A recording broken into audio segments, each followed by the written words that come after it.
My family called me the thrift store girl for years. As I became a millionaire, they begged me for $450,000. I turned them down and walked away forever. I realized early on that I was the family letdown. My name is Claire Thompson, and I've spent my whole life being the punchline to my family's failure jokes. My sister Olivia has the beauty, the charm, and presumably all the brain cells as well.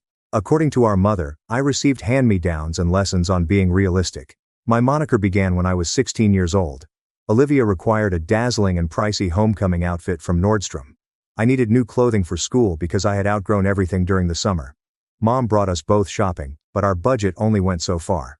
Olivia went away with a $250 outfit that she had worn once. I was dropped off at Goodwill with $50 and instructed to make it work. That day, I bought a vintage leather jacket for $10 that was real leather and had scarcely been used. I was quite proud of it. I wore it to school the next Monday, and when I returned home, Olivia was laughing with her pals in the living room. She noticed me and exclaimed loudly, "Look everybody, it's the thrift store girl. Did you get a good deal on those sad little secondhand dreams?" Her pals laughed. Mom, who was in the kitchen, did not say anything to protect me. Dad was on a business trip, which was essentially his constant status. The name stayed. Olivia used family meals, holidays and odd Tuesday nights to put me in my place. Out comes the thrift store girl. I grew strong skin out of necessity. While Olivia pledged sororities at USC and posted countless photographs of beach parties, I worked 2 jobs to pay for community college. My tiny apartment smelled like the Indian restaurant downstairs. I ate ramen and learned how to hem my own clothing. Nobody was handing me anything, so every dime counted. My parents paid for Olivia's whole schooling. When I asked if they might assist with even a semester's tuition, Dad mumbled something about teaching me the importance of hard work. Olivia had already received her degree on a silver platter, but I obviously needed character development. I majored in computer science since I excelled at it and the jobs paid well. My classmates were chatting, but I was coding. I constructed websites for small businesses, developed applications, and studied all I could about software development. I finished with honors and no debt, which felt like winning a secret battle. My first serious work was with a tech startup in Austin. The compensation was reasonable, and I could finally breathe without having to check my bank account every 5 minutes. I rented a 1-bedroom apartment and purchased my first new clothing in years. I posted a snapshot to the family chat, proud of my small place. Olivia commented, "Cute. Very minimalist. I guess thrift store furniture is making a comeback." She had purchased everything new. The remark hurt less than it might have years ago, but it still hit.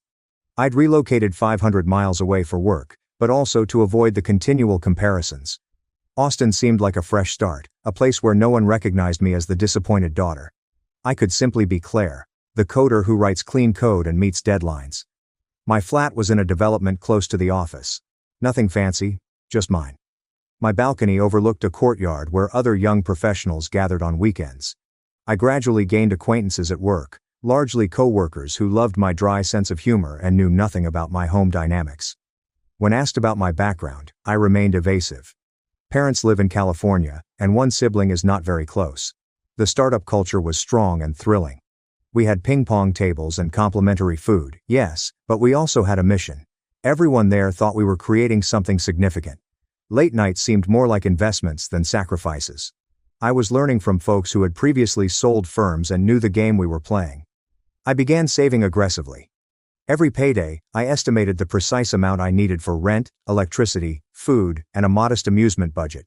Everything else was either saved or invested. My coworkers thought I was paranoid. They spent money on excellent dinners and weekend getaways. I recalled being broke too well to be reckless with money. Around this time, Olivia revealed her pregnancy. The family discussion erupted with delight. Mom was ecstatic about becoming a grandma. Dad started discussing legacy and family continuity. I gave Olivia my congrats and a gift card, which she accepted with a generic thank you. Days later, the baby shower was held in California. I couldn't afford the airline ticket, the present, and the time off from work, so I opted to work. Olivia sent images from the occasion, including extravagant decor, fancy baby outfits, and a cake that likely cost more than my monthly grocery budget. Mom remarked on each shot, saying how lovely everything was and how lucky they were. I worked extra hours that weekend and accomplished a big portion of a tough job. My boss noticed. That notification resulted in increased responsibility, more money, and more prospects. I met Daniel Stevens, one of the company's co-founders, at the startup. He was intelligent, uncomfortable, and absolutely preoccupied with creating software to improve data security. I started as a junior developer, but Daniel saw something about my work. Within a year, I was managing my own staff. Within 2 years, I had become his professional partner in many aspects. Daniel resembled me of myself in several ways, underappreciated and motivated by something deeper than money. He was the strange kid in school, the one who programmed instead of socializing. His parents had intended him to become a doctor. He disappointed them when he dropped out of medical school to establish a technology firm. We connected over familial expectations and the freedom to disappoint folks who never truly knew us. Our working connection was purely chemistry-based. He'd draw impossible concepts on whiteboards, and I'd find out how to make them happen. We complemented each other, his vision, mine execution. The rest of the squad noticed. They began dubbing us the Brain Trust, which was both flattering and little obnoxious. We worked 80-hour weeks. We survived on coffee and resolve. Brian had the vision, but I had the practical ability to make it happen. Our software was excellent, it was revolutionary. Companies began licensing it. Contracts that were formerly small become larger.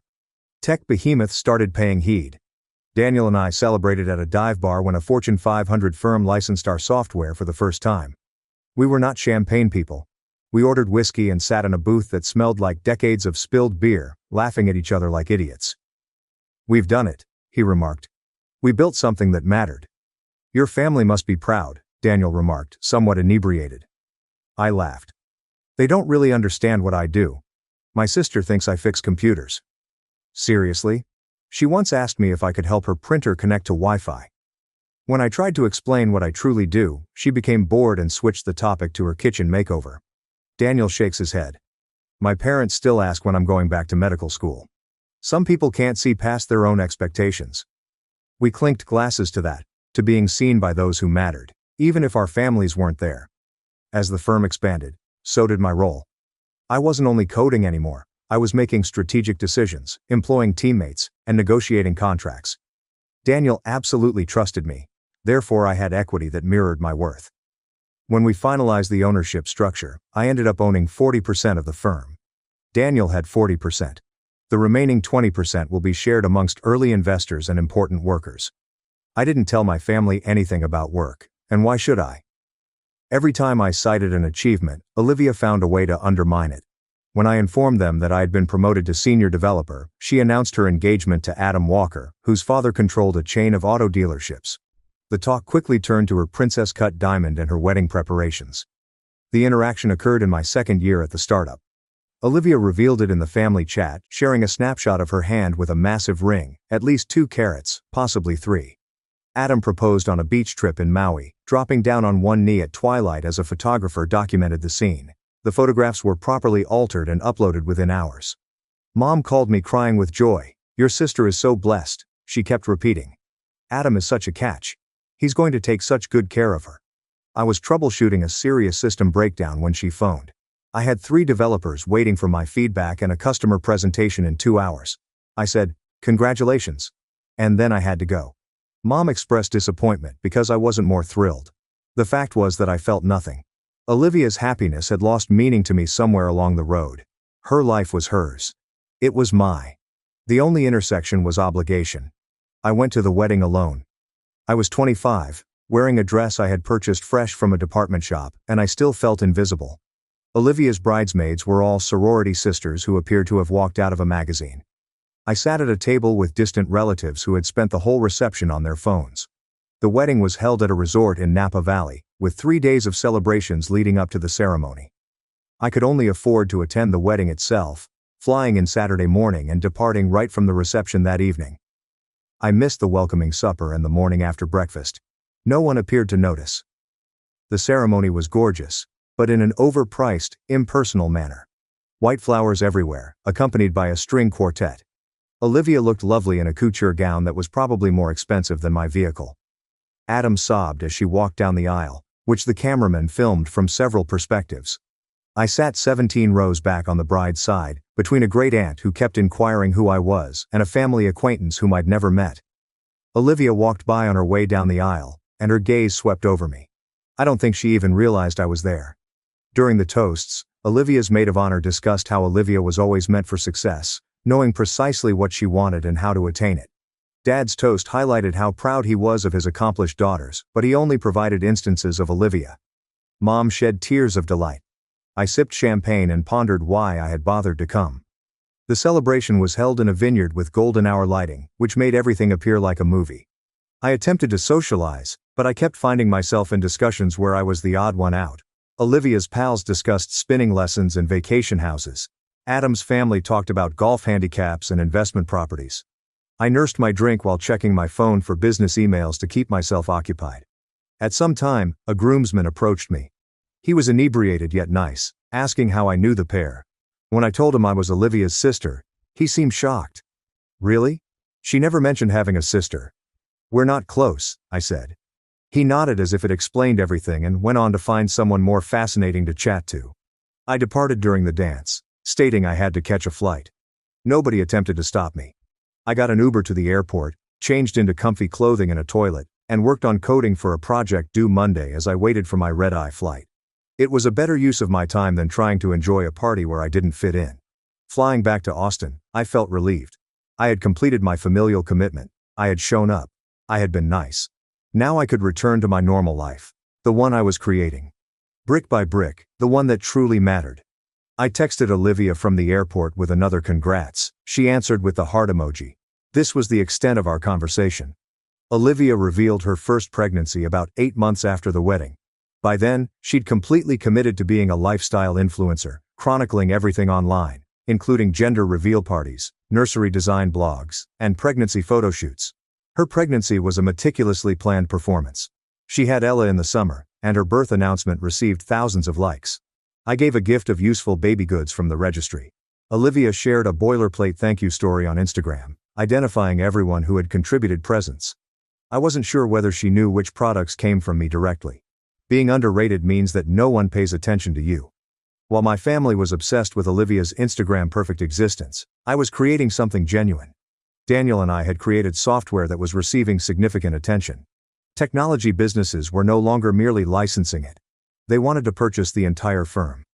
3 months after the wedding, I received a call from Daniel around midnight. A prominent firm wanted to speak with us about a potential purchase.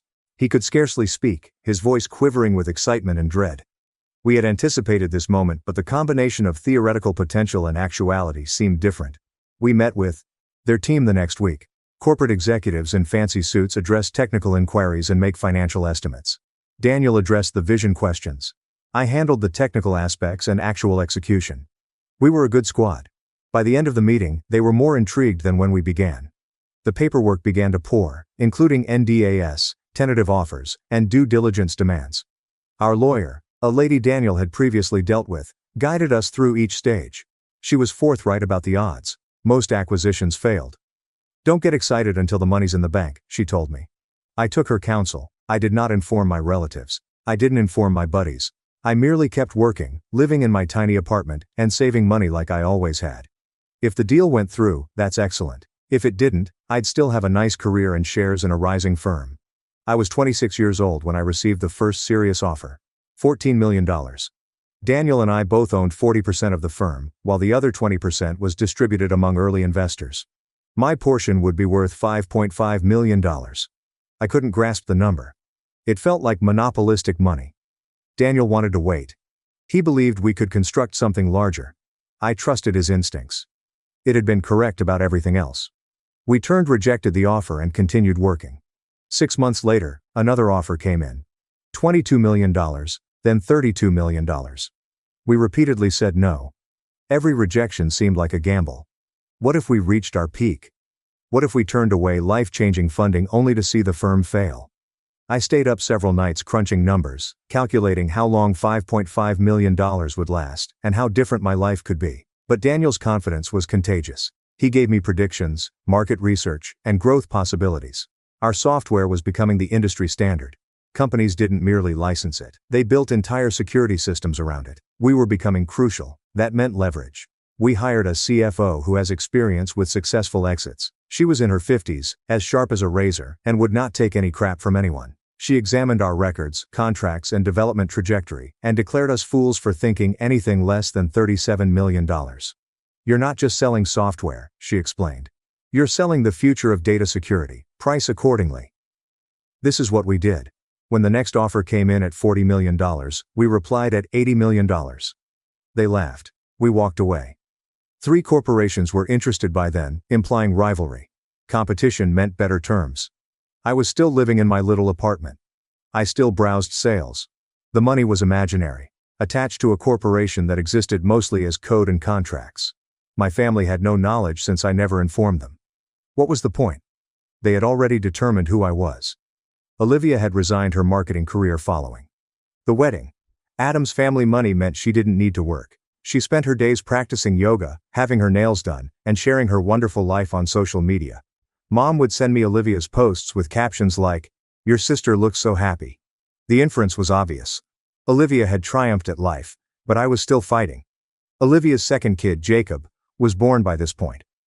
2 children before the age of 30, both planned and fully publicized on social media. Her life appeared flawless, at least in the meticulously managed squares of Instagram. Beautiful home, lovely children, and gorgeous apparel. She'd become a lifestyle influencer with a small following, receiving free things in exchange for postings. What I didn't realize was that Adam's financial condition wasn't as steady as it looked. Adam's father had many dealerships, but he insisted on owning his own location to show himself. He'd taken out large amounts to invest in a franchise, sure he could make it lucrative.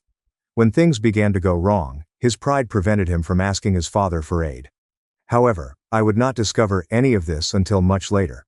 I watched from a distance, enthralled and repulsed. How much of it was real? Did she truly adore the life she portrayed? Or was she trapped in the same way I had been, performing for an audience that expected perfection I didn't want? We scarcely communicated outside of the traditional Christmas texts. She was preoccupied with her wonderful existence. I was engaged creating something tangible. That Christmas, Mom attempted to plan a family meeting. I rejected, citing job constraints. It was somewhat true. We were in the midst of heated negotiations, but largely I didn't want to spend a week watching Olivia's highlight reel and being reminded of my own perceived incompetence. Mom was hurt. She sent a long email on how important family is, how I should not let work rule my life, and how I was losing out on witnessing my niece and nephew grow up. She made no mention of the fact that I had only met Jacob twice, both of which were quick encounters. She didn't add that Olivia had never inquired about my life, or indicated an interest in seeing me.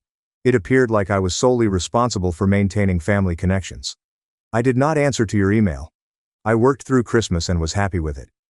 Thanksgiving that year was very harsh. Olivia and Adam had recently purchased a house in a gated neighborhood. She spent the entire evening discussing crown molding and granite countertops. When Mom inquired about my life, I answered that we were in acquisition discussions. "That's nice, dear," Mom remarked ambiguously. "Olivia, tell us more about the master bathroom renovation." I stopped attempting to explain after that. The last bid arrived in February, $80 million for the entire deal. Daniel contacted me at 11 p.m., his voice trembling. The purchasers were serious. They wanted our software, personnel, and vision. This was it. The moment we'd been working towards for 6 years. My portion would be $34 million. After taxes and repaying early investors who had chosen lower returns, I'd have around $8.5 million in liquid assets. $8.5 million. I sat on my apartment floor for an hour, staring at the wall. Daniel and I signed the paperwork in March. The money arrived in my account 2 weeks later. I watched my banking app update and noticed an unusual balance. I was a billionaire before I reached 27, but no one in my family knew. I didn't purchase a mansion, I did not buy a sports vehicle. I hired a financial advisor and invested the most of it cautiously. I did purchase a wonderful condo in a reputable area that was fully equipped with new items. I purchased clothing that fits properly. I contributed to causes that I cared about. I lived comfortably, but not extravagantly. The secret felt fantastic. For the first time in my life, I had something completely mine, something my family couldn't take away, claim, or make about Olivia. My financial advisor had handed me a package of paperwork to peruse and sign. I grabbed them on my way out the door one morning and planned to glance through them around lunch. Instead, I was called to back-to-back meetings. I slipped the folder into my handbag, figuring I'd deal with it later. Among the documents was a recent portfolio statement that showed my whole balance. I absolutely forgot it was there until Olivia discovered it. Easter was coming, and Mom called to demand that I come to supper. I normally avoid holidays, but something compelled me to agree this time. Perhaps I was feeling charitable. Maybe I wanted to see things from a different angle. Maybe I just wanted to prove to myself that their opinions weren't important anymore. I drove to their home in my new automobile. Nothing showy, simply a dependable premium vehicle. I parked on the street and strolled up to my childhood home, carrying a store-bought pie because I wasn't much of a baker. Olivia answered the door. She looked me up and down, and I realized right away that my clothes were costly. Very costly. Her eyes narrowed slightly. "Claire," she explained. "You look different." "Thanks," I said, walking inside. "You look great too." The house was adorned for Easter with pastels everywhere. Adam was in the living room, watching basketball with Dad. Mom was in the kitchen finishing up dinner. Olivia's two children, Ella and Jacob, were running around high on chocolate. I hugged my parents and tried to relax into the usual awkwardness of family reunions. Dad inquired about my employment in the generic manner he normally did, not actually listening to my response. Mom admired my blouse and asked where I bought it. I said Nordstrom, and she seemed astonished. "Splurging a bit," Olivia murmured from behind me. "Did you get a raise?" "Something like that," I said. Dinner was the typical production. Olivia held court, discussing Jacob's soccer squad and Ella's dancing recital. Adam made periodic comments regarding his dealership's sales performance. Mom and Dad nodded, completely engrossed. I ate ham and scalloped potatoes and felt as if I were watching a performance I'd watched before. My phone rang after dinner, just as Mom was presenting the dessert. My financial advisor and I exchanged glances. I excused myself and went to the back porch to receive the call. It was nothing important, simply a query about some papers that needed to be signed. The chat lasted around 5 minutes. When I returned inside, the mood had shifted. Olivia stood in the hallway, holding my purse. My stomach sank. "You left this on the chair," she said, her voice weird. "Your wallet fell out when I picked it up. Things spilled everywhere." She held out a bank statement that had dropped from the folder. The equilibrium was obviously evident. $8.5 million plus change. The room became silent. Mom's pie server clattered on the dish. Dad's eyes expanded. Adam leaned forward. Olivia's face showed a variety of emotions. Shock, perplexity, and fury followed by calculating. "Is this real?" Olivia insisted. I took the statement from her palm, folded it neatly, and returned it to my wallet. My heart pounded, but my voice remained firm. "It's none of your business." $8.5 million. Mom's voice sounded low. "Claire, where did you get $8.5 million? "I earned it," I explained simply. Olivia laughed, but it was not a pleasant sound. "You earned it. Doing what?" "You work in computers. Programmers don't make $8.5 million. "This one did," I answered. "My company was acquired. That's my share." The hush that ensued was deafening. I could see them all recalculating what they believed they knew about me. The thrift store girl was a billionaire. The family disappointment possessed more wealth than any of them. Dad discovered his voice first. "Claire, that's wonderful. Truly, why didn't you tell us?" "Because it's my business," was my reply. "And because I knew this would happen." "What would happen?" Mom inquired, her expression wounded. "This," I motioned to their faces. "You've never cared about my success before. Why would I share this with you now?" Olivia's horror was deteriorating into something worse. I could see the wheels spinning and the entitlement coming to the surface. "After everything this family has done for you." "Like what?" I interjected. "Please enlighten me. What has this family done for me?" "We raised you," Mom explained. "You raised both of us. You paid for Olivia's entire college education while I worked myself into exhaustion to afford community college. You've celebrated every one of Olivia's accomplishments while barely acknowledging mine. You allowed her to mock me for years, calling me thrift store girl like it was funny." "That was just teasing," Olivia explained defensively. "It was cruel," I said back. "And you all let it happen. You all participated." Adam, who had been quiet, now piped out. "Claire, Olivia is just surprised. We all are. This is a lot to process, but family is family, right? And family helps each other." There it was, the underlying source of the tension in the room. They wanted my money.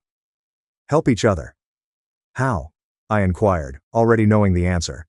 Olivia rushed in, her voice taking on a plaintive tone that may have worked on me once. "Claire, Adam's dealership has been struggling. The economy, supply chain issues. You know how it is. We might lose the house. We have kids to think about. You don't have children. You don't have a husband. You don't have anyone depending on you. You have more money than you could ever spend." I gazed at her. This lady had made my upbringing unpleasant, criticized my challenges, and never inquired whether I was all right or needed help. And now, she wants my money. So, let me get this straight, I began carefully. You want me to just give you my money? The money I earned while you were posting selfies on Instagram? The money I made while you quit your job to play housewife?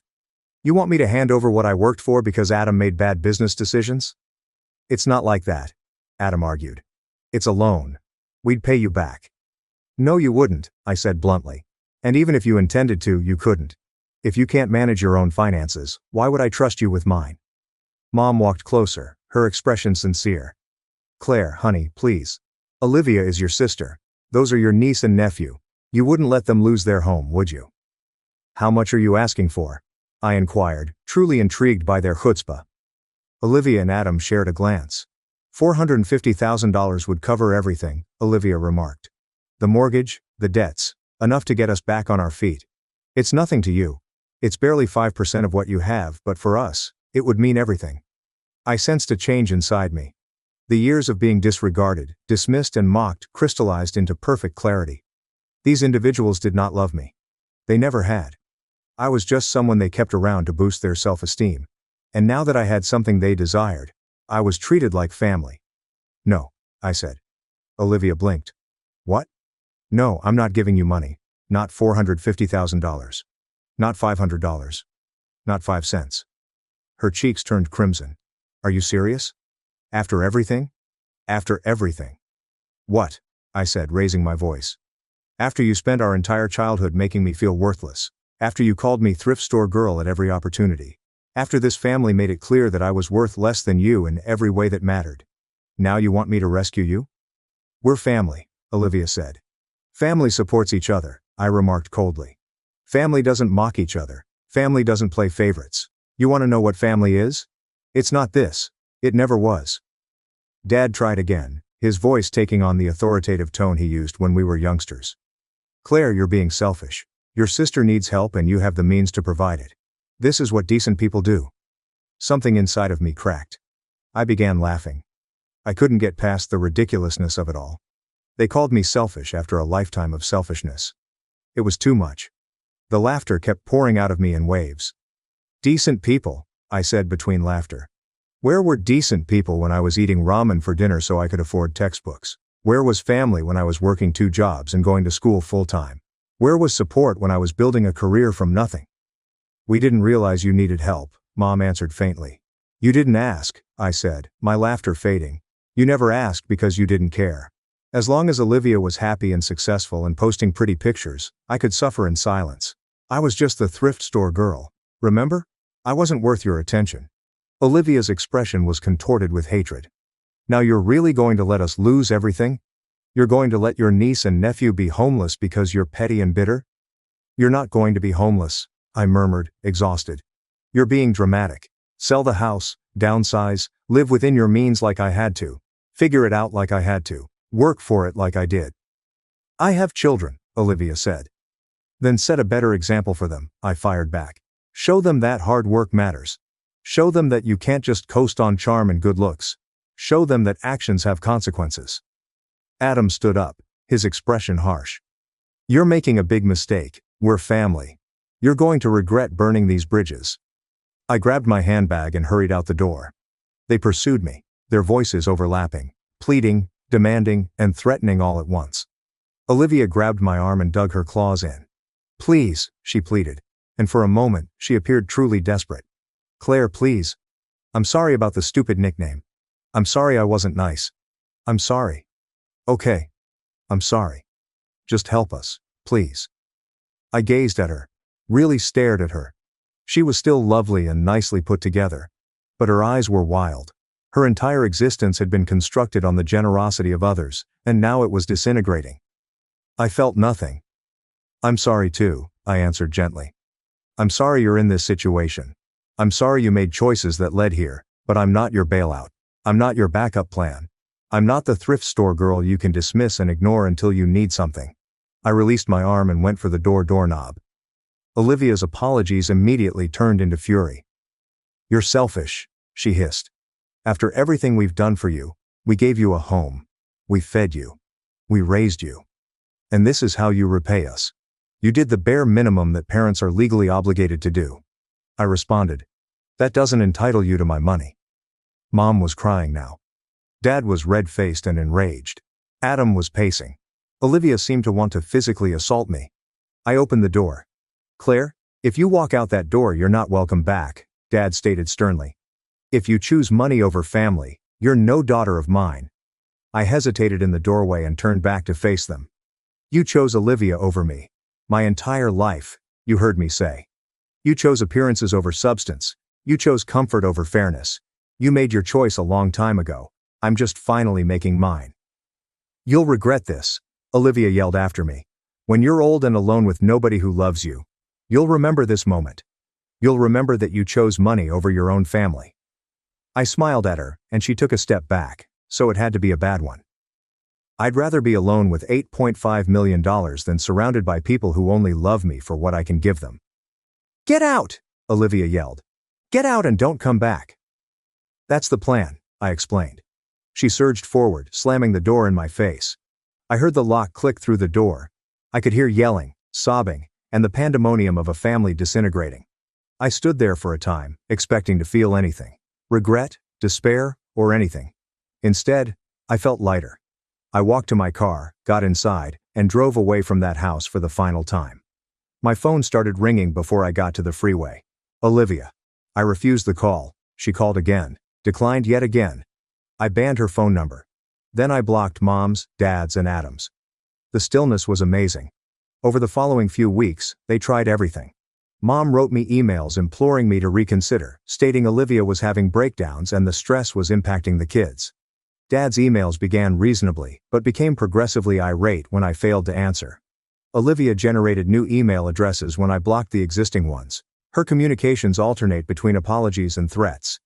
Adam tried everything to reach me, including LinkedIn messages and Facebook friend requests from false profiles. I disregarded it all.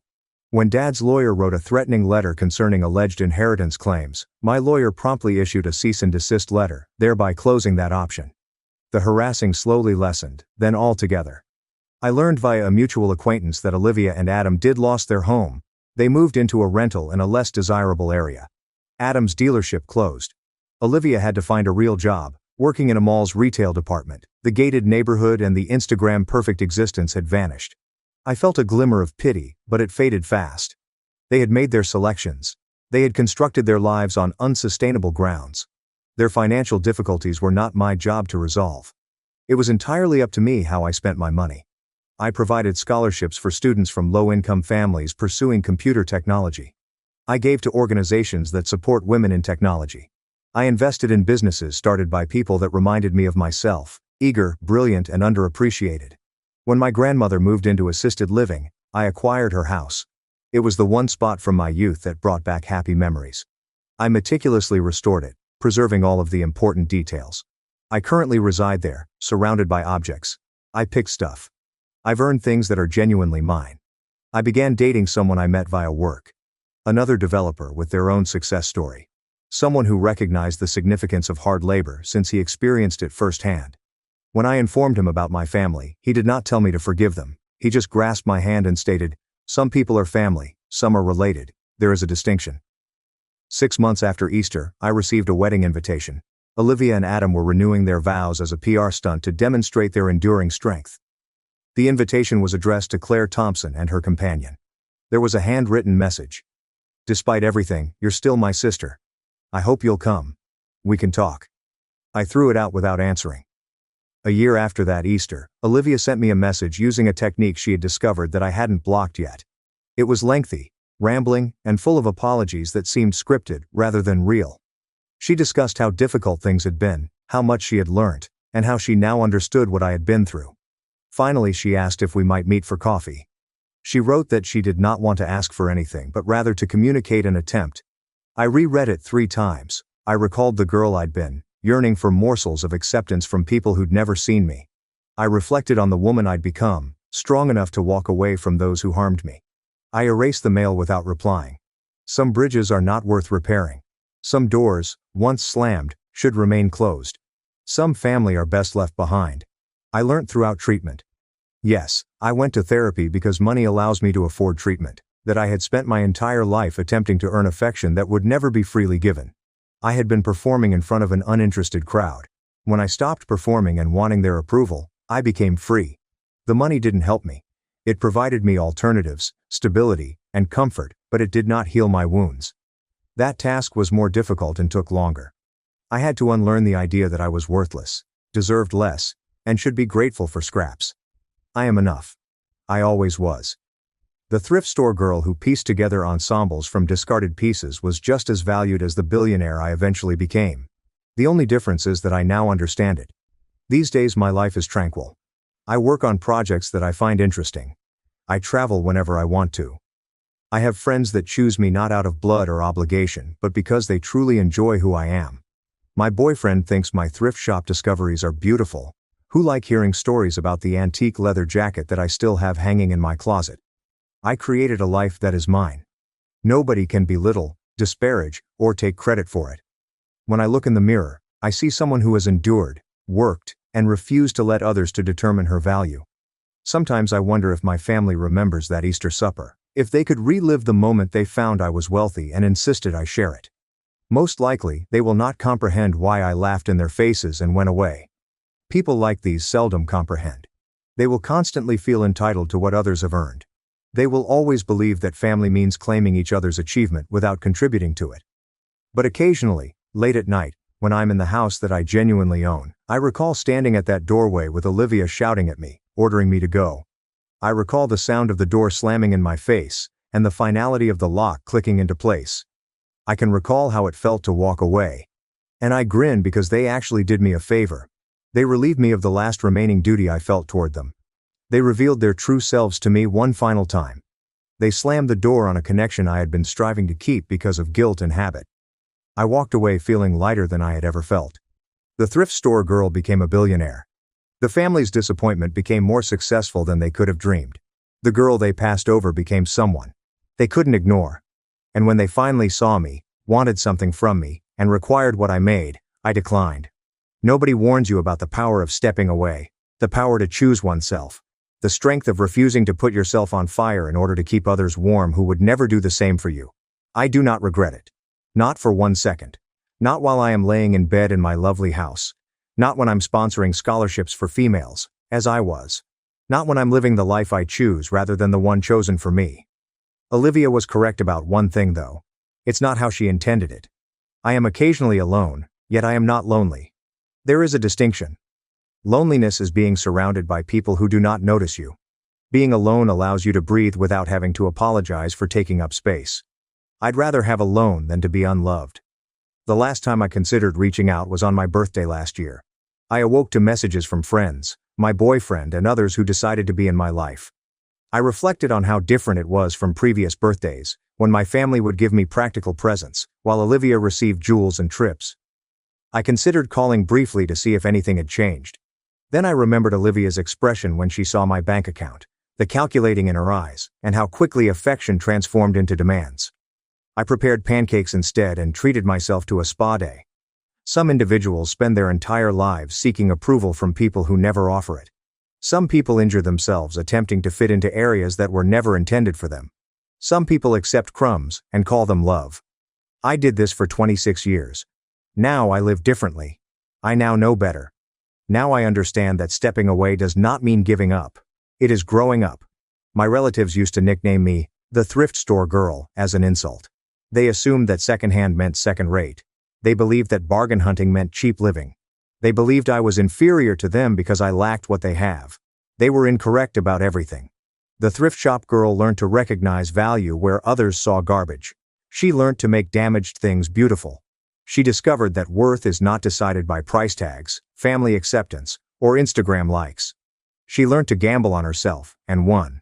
So, no, I will not reconcile with my family. I will not support Olivia's lifestyle or serve as the family ATM. I will not attend holidays, pretend everything is normal, or accept half-hearted apologies intended to manipulate rather than heal. I'll be here in my house, living my life and making my decisions. I'll be the thrift store girl who became a billionaire and discovered that some of life's finest things cannot be purchased, such as self-esteem, real connections, and the tranquility that comes from finally putting yourself first. They slammed the door in my face, assuming it was punishment. It was freedom.